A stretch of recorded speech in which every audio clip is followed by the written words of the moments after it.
کہ اللہ رب العزت فرماتے ہیں تکبر میری چادر ہے، جو اس کو چھیننے کی کوشش کرے گا میں اس کو جہنم کے اندر دیں گا۔ بلکہ وہ اللہ رب العزت سے دعائیں کرتے ہیں کہ اے اللہ، اتنا قیام کرنے کے بعد، اتنی عبادات کرنے کے بعد، اللہ اگر ہم میں کوئی کمی کوتاہی رہ گئی ہے تو اس کمی کوتاہی کی وجہ سے ہمیں جہنم میں نہ پھینک دینا۔ اس دنیا کی زندگی میں رہتے ہوئے ہمیں بہت سارے شعبوں کے ساتھ ہمارا واسطہ پڑتا ہے۔ ہم میں سے بہت سارے لوگ ہیں جو مختلف فیکٹریز میں، مختلف ملوں کے اندر کام کرنے کے لیے جب جاتے ہیں تو ان سے ایک انٹرویو لیا جاتا ہے، اور جب وہ انٹرویو لیا جاتا ہے تو اس کے اندر بتلایا جاتا ہے کہ ہماری مل کے اندر، ہماری فیکٹری کے اندر، ہماری فرم کے اندر کام کرنے کے لیے یہ شرائط ہیں، یہ کوالیفیکیشنز ہیں جو اگر آپ کے اندر موجود ہوں گی تو ہم آپ کو اپنی مل کے اندر داخلہ دے کے آپ ہماری مل کے اندر آگے مزدوری کر سکتے ہیں، اپنی روزی کما سکتے ہیں۔ اور اسی طرح اگر والدین نے اپنے بیٹے کا رشتہ کرنا ہو یا اپنی بیٹی کا رشتہ کرنا ہو تو والدین بھی جب رشتہ ڈھونڈنا شروع کرتے ہیں اور ان کو اگر کوئی لڑکا یا لڑکی مل جائے تو وہ ان کے سامنے اپنی شرائط رکھتے ہیں کہ ہمیں یہ شرائط والا لڑکا چاہیے، لڑکے کے اندر یہ خوبیاں ہونی چاہیے، لڑکے کے اندر یہ خامیاں موجود نہ ہو، تب ہم رشتہ کریں گے۔ اور اسی طرح بہت سارے لوگ کہ جن کی کچھ نہ کچھ نشانیاں ہوتی ہیں جن کی وجہ سے ہم اپنے معاشرے کے اندر ان کو پہچان سکتے ہیں، کہ اگر کسی نے سفید رنگ کا کوٹ پہنا ہے تو ہم میں سے اکثریت یہ جانتی ہے کہ یہ ڈاکٹر ہوگا، اور اگر کسی نے کالا کوٹ پہنا ہے تو اکثریت یہ جانتی ہے، جو اس کی نشانی اور علامت ہے، کہ یہ وکیل ہوگا۔ اور اسی طرح پولیس کی ایک یونیفارم، ایک وردی ہے جس کو دیکھ کر ہم پہچانتے ہیں کہ یہ بندہ پولیس والا ہے، اس کا تعلق پولیس محکمے سے ہے۔ اور اسی طرح اگر کسی نے آرمی کی وردی پہنی ہوئی ہے، آرمی کا یونیفارم زیب تن کیا ہے، تو ہم اس کو دیکھ کر پہچان جاتے ہیں کہ یہ بندہ آرمی سے تعلق رکھنے والا ہے۔ میرے یہ بات کرنے کا مقصد کہ انسان کو پہچاننے کے لیے کسی نہ کسی نشانی کی ضرورت ہے کہ اس دنیا کی زندگی میں رہتے ہوئے اس شخص کا تعلق کس شعبے کے ساتھ، کس پیشے کے ساتھ ہے۔ اب یہ تو ہے زندگی کا معاملہ، اور آخرت کا معاملہ، اور اس دنیا میں، دنیا کی زندگی میں رہتے ہوئے اللہ رب العزت کے ساتھ تعلق کا معاملہ۔ اللہ رب العزت فرماتے ہیں یا وَعِبَادُ الرَّحْمَنِ الَّذِينَ يَمْشُونَ عَلَى الْأَرْضِ هَوْنًا وَإِذَا خَاطَبَهُمُ الْجَاهِلُونَ قَالُوا سَلَامًا۔ اللہ رب العزت نے بھی اپنے بندوں کی کچھ نشانیاں مقرر کی ہیں۔ اب عباد جو لفظ ہے یہ اول پر بولا جاتا ہے، اور اس کی دو حیثیتیں ہیں، دو طرح کی تقسیم ہے۔ اگر ہم دیکھیں کہ اللہ رب العزت خالق ہے اور ساری کی ساری کائنات میں جتنے بھی انسان موجود ہیں یہ سب اللہ رب العزت کی مخلوق ہیں، تو یہ ایک حیثیت ہے کہ جس کے ذریعے انسان کا اللہ رب العزت کے ساتھ ایک تعلق بن جاتا ہے کہ اللہ رب العزت ہمارا خالق، مالک، ہمارا رب ہے، اور ہم اس کی مخلوق ہیں، ہم اس کے بندے ہیں، اور ہم اس کی ملکیت میں ہیں۔ یہ تو ہے ایک عام جو نشانی۔ اس کے بعد ایک اور نشانی اللہ رب العزت نے بیان فرمائی ہے کہ جو دوسری حیثیت اللہ رب العزت کے ساتھ تعلق کی ہے وہ یہ ہے کہ اللہ رب العزت معبود ہیں اور انسان اللہ رب العزت کی عبادت کرتے ہیں۔ اب اس میں آ کر کے انسانیت میں سے کچھ لوگ خاص ہو جاتے ہیں۔ کون لوگ؟ جو اللہ رب العزت کی عبادت کرتے ہیں، اللہ رب العزت کے بھیجے ہوئے دین کی اطاعت کرتے ہیں، اللہ کے بھیجے ہوئے رسولوں کی اطاعت کرتے ہیں، وہ لوگ اس کیٹیگری میں شمار ہوتے ہیں جس کے اندر انبیاء، اولیاء، صالحین اور سارے نیک لوگ جو ہیں وہ اسی کیٹیگری میں شمار کیے جاتے ہیں۔ آج کا ہمارا خطبہ جمعہ انشاءاللہ اسی موضوع کے گرد رہے گا کہ وہ کون سے بندے ہیں کہ جن کو اللہ رب العزت نے قرآن میں اپنے بندے کہا ہے. عباد الرحمان، رحمان کے بندے، اللہ کے بندے، وہ کون سے بندے ہیں؟ اور اللہ رب العزت نے پھر ان کی صفات، ان کی نشانیاں بھی گنوائی ہیں کہ جس کے اندر یہ نشانی پائی جائے گی وہ عباد الرحمان کے صف میں شامل ہو سکے گا. اگر ہم ان نشانیوں کو دیکھیں تو ان کی بھی چار قسمیں بنتی ہیں کہ جن کے اندر دین کا عمل پایا جاتا ہے، نیک اعمال کرنے والے، گناہوں سے بچنے والے، اللہ رب العزت کی اطاعت کرنے والے، اور پھر اللہ رب العزت سے دعائیں کرنے والے کہ اے اللہ ہمیں اس دنیا کی زندگی میں اپنے دین پر قائم رکھنا. اس میں سے جو پہلی قسم ہے، اللہ رب العزت فرماتے ہیں وَعِبَادُ الرَّحْمَنِ الَّذِينَ يَمْشُونَ عَلَى الْأَرْضِ هَوْنًا، کہ جو اللہ رب العزت کے بندے ہیں وہ زمین پر بڑی نرمی کے ساتھ چلنے والے ہیں. زمین پر بڑی نرمی کے ساتھ اکڑ کر نہیں چلتے، بلکہ عاجزی، انکساری، تواضع کے ساتھ وہ زمین پر چلنے والے ہیں. اور اس کا مطلب یہ بھی نہیں کہ انسان بیماروں کی طرح لہلہاتا پھرے، بلکہ نرمی کے ساتھ بغیر اکڑ دکھائے، بغیر غرور کیے وہ اس دنیا کی زندگی میں اللہ رب العزت کی زمین پر چلتے ہیں. اور اسی کے بارے میں حضرت لقمان نے اپنے بیٹے کو وصیت کی تھی وَلَا تَمْشِ فِي الْأَرْضِ مَرَحًا، کہ اے میرے بیٹے اس زمین پر غرور، تکبر کرتے ہوئے نہیں چلنا، اکڑ کر نہیں چلنا، کیونکہ اللہ رب العزت غرور کرنے والوں کو، فخر کرنے والوں کو، تکبر کرنے والوں کو اللہ رب العزت پسند نہیں فرماتے. یہ حضرت لقمان کی وصیت ہے جو انہوں نے اپنے بیٹے کو کی کہ اللہ کی بنائی ہوئی اس زمین پر جب چلنا ہے تو نرمی کے ساتھ چلنا ہے. اور حضرت علی رضی اللہ عنہ بیان کرتے ہیں کہ جب نبی مکرم صلی اللہ علیہ وسلم چلا کرتے تھے تو اس طرح چلتے تھے کہ جیسے کسی ڈھلوان سے نیچے کی طرف اتر رہے ہوں. جب انسان ڈھلوان سے اونچی جگہ سے نیچے کی طرف آتا ہے تو وہ بڑی نرمی کے ساتھ اور بڑی مضبوطی کے ساتھ اپنے پاؤں کو رکھتا ہے تاکہ اس کا پاؤں پھسلے نہ. اور اسی طرح حضرت عفیر رضی اللہ عنہ بیان کرتے ہیں کہ نبی مکرم صلی اللہ علیہ وسلم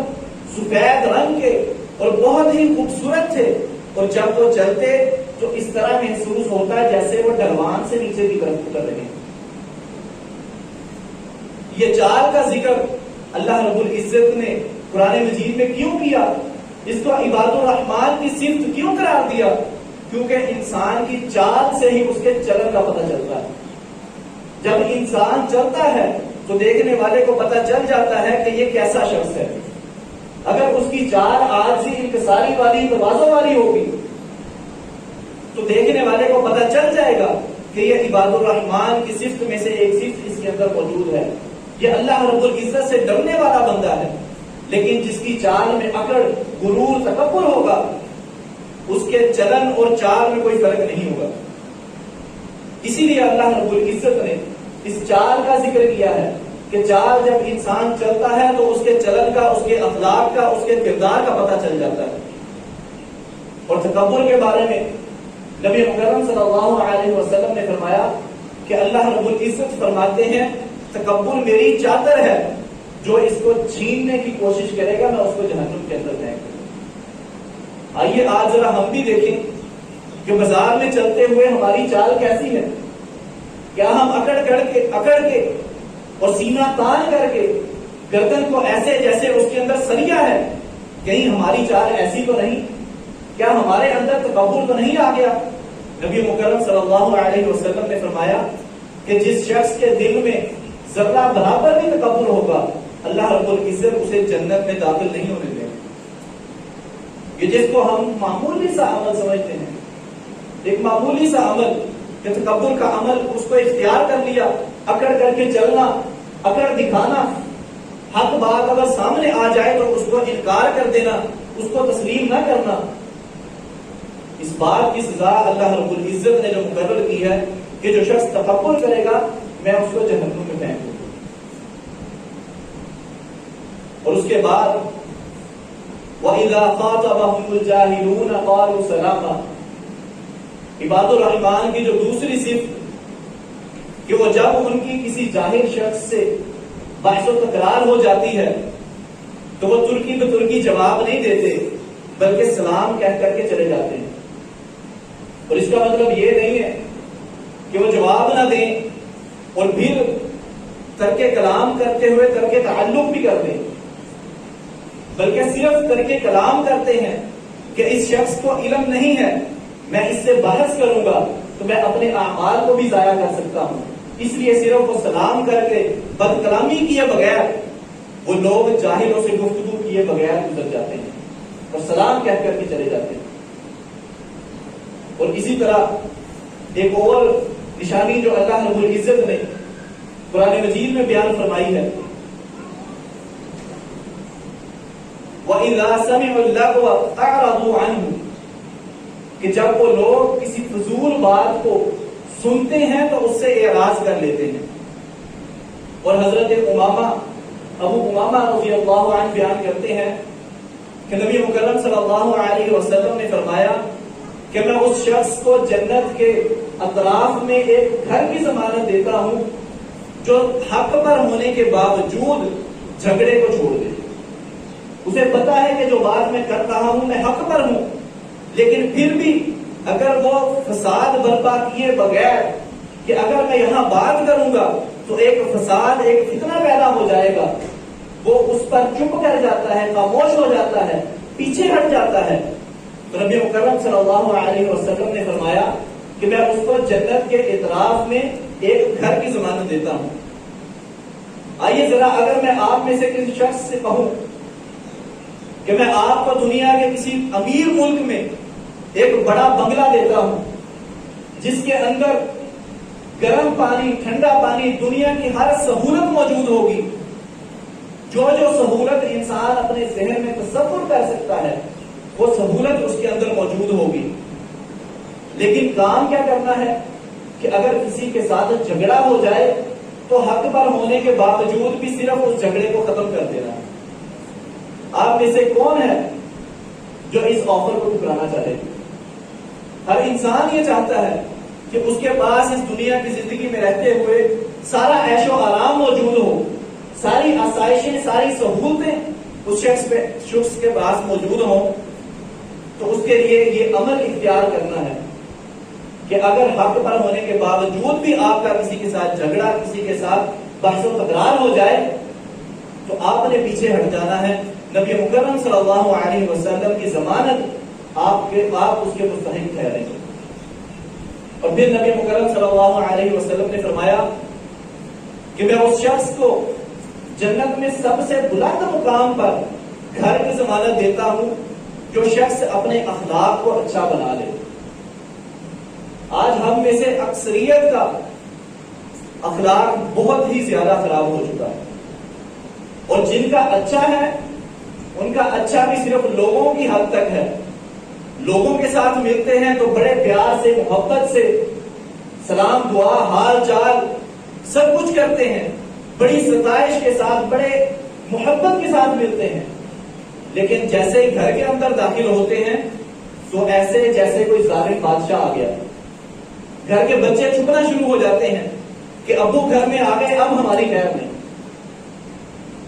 بیوی وہ بیچاری ڈر کے ہمارے کانپنا شروع ہو جاتی ہے کہ اب پتہ نہیں کون سا نیا پہاڑ ٹوٹے گا مجھ پر. ماں باپ وہ اولاد سے ڈرنا شروع ہو جاتے ہیں کہ یہ ہماری اولاد اب جوان ہو چکی ہے، پتہ نہیں ہمارے ساتھ کیا کر گزرے. یہ ہمارا اخلاق کہ ہم باہر لوگوں کے ساتھ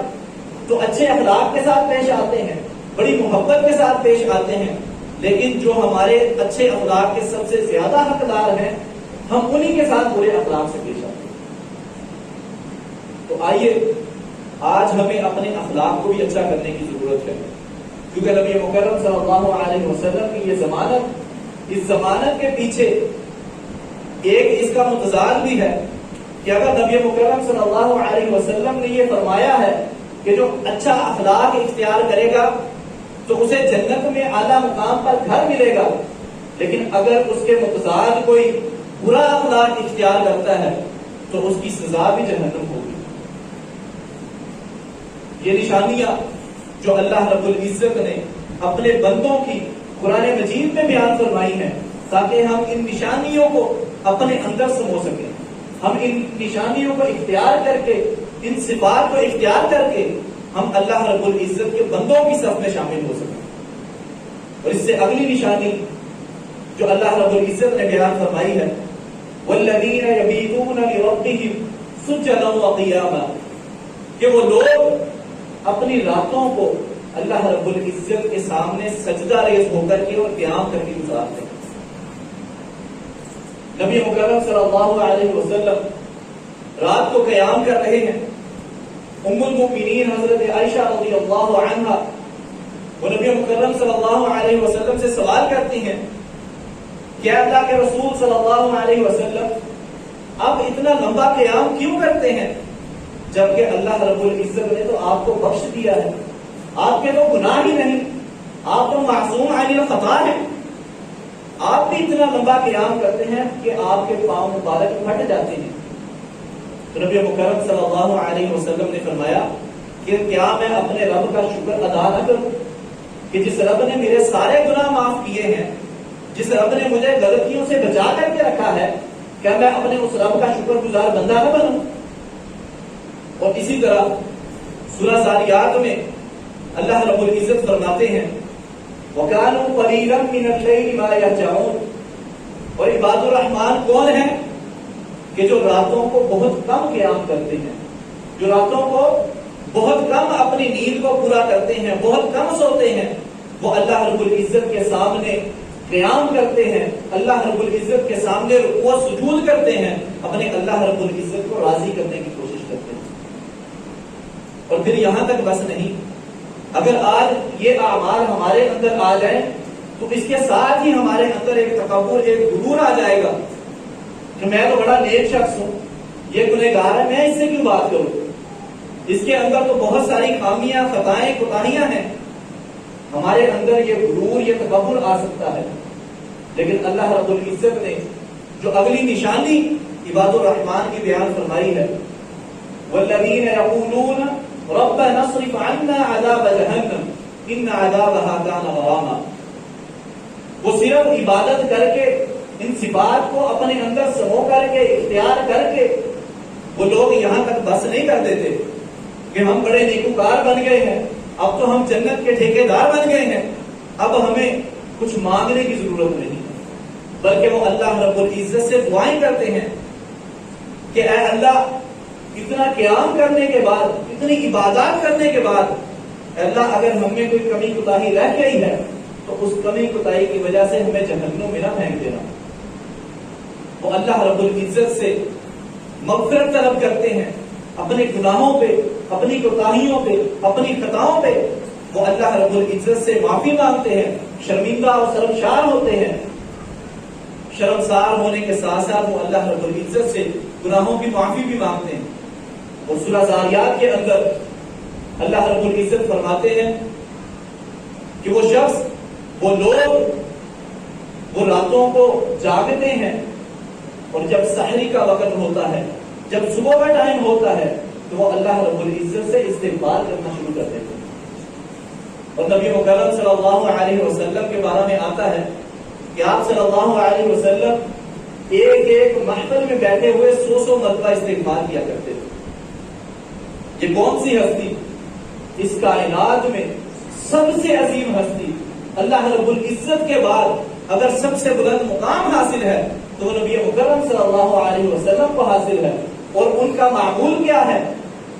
کہ وہ ایک ایک وقت میں 100 مرتبہ سے بھی زیادہ اللہ رب العزت سے اپنے گناہوں کی معافی مانگتے ہیں، بخشش طلب کرتے ہیں، استغفار کرتے ہیں۔ آج ہماری کیفیت کیا ہے؟ آج اگر ہم 5 وقت کے نمازی بن جائیں، ہم رمضان کے روزے رکھ لیں، حج کر لیں، عمرہ کر لیں، تو ہماری گردن کے اندر ایک سریا آ جاتا ہے کہ میں نے تو بڑے نیک اعمال کر لیے ہیں، اب مجھے اللہ رب العزت سے کوئی دعا مانگنے کی کیا ضرورت ہے؟ اب مجھے اللہ رب العزت جنت تو دے ہی دیں گے، میں تو جنت کا ٹھیکیدار بن گیا ہوں۔ نبی مکرم صلی اللہ علیہ وسلم نے فرمایا کہ کوئی بھی شخص اپنے اعمال کی وجہ سے جنت میں داخل نہیں ہو سکتا۔ تو کسی سوال کرنے والے نے سوال کیا کہ اللہ کے رسول صلی اللہ علیہ وسلم، کیا آپ بھی نہیں؟ تو نبی مکرم صلی اللہ علیہ وسلم نے فرمایا جی میں بھی نہیں، اللہ کہ اللہ رب العزت مجھے اپنی رحمت میں چھپا لیں۔ آج ہماری کیفیت، ہم تھوڑے تھوڑے اعمال کر کے اپنے آپ کو بڑا نیکوکار سمجھ لیتے ہیں، جبکہ نبی مکرم صلی اللہ علیہ وسلم کا فرمان کیا ہے کہ کوئی بھی شخص اپنے اعمال کی وجہ سے جنت میں داخل نہیں ہو سکتا۔ جنت میں داخلے کے لیے اعمال کے ساتھ ساتھ اللہ رب العزت کی رحمت کی بھی ضرورت ہے، اور وہ رحمت کیسے حاصل ہوگی؟ اللہ رب العزت سے دعائیں مانگ کے، اللہ رب العزت کے سامنے گڑ گڑا کر کے کہ اللہ کہ ہم جتنا کر سکتے تھے ہم نے اتنا کیا، اللہ اب ہم تیری رحمت کے امیدوار ہیں، تو ہم پر رحمت نہیں کرے گا تو ہم جہنم کا ایندھن بن سکتے ہیں۔ بنی اسرائیل کے ایک شخص کا واقعہ نقل کیا جاتا ہے کہ ایک شخص نے اپنی 70 سالہ زندگی وہ اللہ رب العزت کی اطاعت میں گزاری، کبھی کوئی اللہ رب العزت کی نافرمانی نہیں کی، اور قیامت کے دن جب اس کا حساب کیا جائے گا تو اللہ رب العزت جب اس کے اعمال کو تولنے کا حکم دیں گے، اس کے اعمال کا جب وزن کیا جائے گا تو اس کے گناہ ہلکے اور اس کی نیکیوں کا جو ترازو ہے وہ بھاری ہو جائے گا۔ اب اس کے بارے میں اللہ رب العزت فرمائیں گے، اپنے فرشتوں کو حکم دیں گے کہ اس شخص کو میری رحمت کے ساتھ جنت میں داخل کر دو۔ اب وہ شخص سوال کرے گا کہ اے اللہ، میں نے تو اپنی ساری زندگی آپ کی اطاعت میں گزاری، میں نے تو آپ کی کبھی نافرمانی کی ہی نہیں،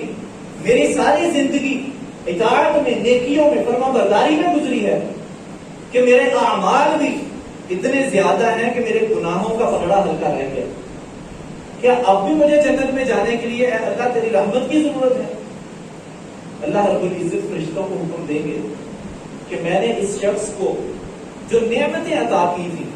ان میں سے ایک نعمت لو، اس کو ایک پلڑے میں رکھو، اور اس کی ساری زندگی کی اطاعت، فرما برداری، اس کی نیکیاں اس کو دوسرے پلڑے میں رکھو۔ جب یہ کام کیا جائے گا تو وہ نعمت والا پلڑا جو ہے وہ بھاری، اور اس کی نیکیوں والا، اطاعت والا، فرما برداری والا پلڑا ہلکا رہ جائے گا۔ اللہ رب العزت اب سوال کریں گے، بتا اپنے اعمال کے بلبوتے پہ جنت میں جانا چاہتا ہے یا میری رحمت سے؟ اب اس شخص کو احساس ہوگا کہ میں نے غلطی کر لی، اللہ رب العزت کی رحمت کے ساتھ جنت میں جانا چاہتا ہوں۔ وہ جب کہے گا تو اللہ رب العزت اس کو اپنی رحمت کے ساتھ جنت کا داخلہ نصیب فرمائے گا۔ یہ جو صفات میں نے بیان کی ہیں کہ وہ لوگ جن کو اللہ رب العزت نے عباد الرحمن کہا ہے، جن کو اللہ رب العزت نے اپنا بندہ کہا ہے، وہ لوگ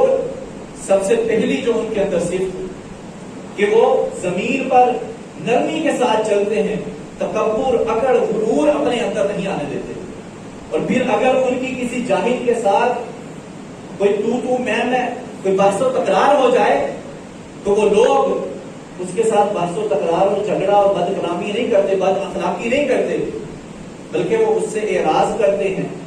اور سلام کہہ کر کے چلے جاتے ہیں۔ اور چوتھی صفت کہ اللہ رب العزت نے فرمایا والذین یبیتون لربہم سجدا وقیاما، وہ اپنی نیکیوں کے ساتھ ساتھ وہ راتوں کو اٹھ کر کے اللہ رب العزت کے سامنے سجدہ، قیام، رکوع بھی کرتے ہیں، اور یہاں تک بس نہیں کرتے بلکہ وہ اللہ رب العزت سے دعائیں بھی مانگتے ہیں کہ اے اللہ ہمیں اس عذاب سے بچا، اس جہنم کے عذاب سے بچا کہ جو چمٹنے والا غرامہ اس چیز کو کہتے ہیں، اس صفت کو کہتے ہیں کہ اگر کسی شخص نے کوئی قرض لیا ہو اور وہ قرض واپس نہ کرے تو جس نے قرض دیا ہے وہ اس کے پیچھے پڑ جاتا ہے، جس طرح وہ قرض دینے والا قرض لینے والے کے پیچھے پڑ جاتا ہے، اسی طرح جہنم کا عذاب بھی انسان کے پیچھے پڑ جانے والا ہے۔ تو آئیے اللہ رب العزت کی ان بتائی ہوئی صفات کو اپنے اندر سموئیے، اپنے اندر جگہ دیجئے، ان کو اختیار کیجئے، اپنی زندگی میں ان کو جگہ دیجئے، تاکہ ہم بھی اللہ رب العزت کے فرمان کے مطابق عباد الرحمن کی صف میں شامل ہو سکیں اور عباد الرحمن کی صفات کو اپنے اندر رکھ سکیں، تاکہ کل قیامت کے دن ہم اللہ رب العزت کی بنائی ہوئی جنت میں داخل ہو سکیں اور اللہ رب العزت کی بنائی ہوئی اس جہنم سے بچ سکیں۔ اقول قولی ھذا استغفر اللہ لی ولکم ولسائر المسلمین وما توفیقی الا باللہ۔ بہترین صدقہ جاریہ حاصل کرنے کے لیے اس ویڈیو کو لائک، کمنٹ اور شیئر کرنا مت بھولیں۔